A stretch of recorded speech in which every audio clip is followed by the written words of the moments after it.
நம்ம வழக்கங்கள் தான் நமக்கு பெருமை. அத நமக்கு சின்ன வயசுல இருந்து சொல்லி கொடுத்திருக்காங்க. சாப்பிடுறீங்களாமா? இங்க வா. விடுங்க அக்கா, இன்னைக்கு நான் பாத்துக்கிறேன். இதெல்லாம் நீயும் கத்துக்கணும். தோசை சரியா வரணும்னா கையில ஒரு ரிதம் இருக்கணும். பாரு, இதெல்லாம் நான் உன் பாட்டி கிட்ட தான் கத்துக்கிட்டேன்.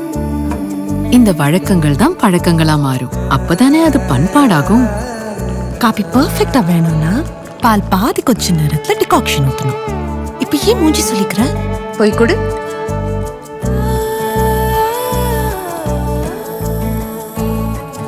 பட்டு புடவைக்கு 8 மடிப்பு.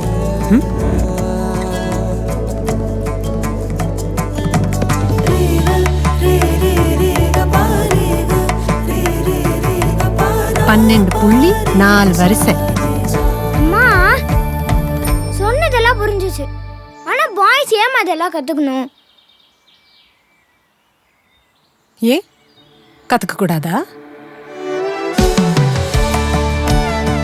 முறைகளை காப்பாத்துறது நம்ம கடமைனா அதை மாத்துறதும் நம்ம கடமைதான்.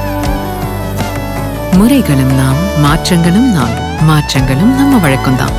தமிழ்நாட்டின் புதுமை பெண்கள் நாம் தான்.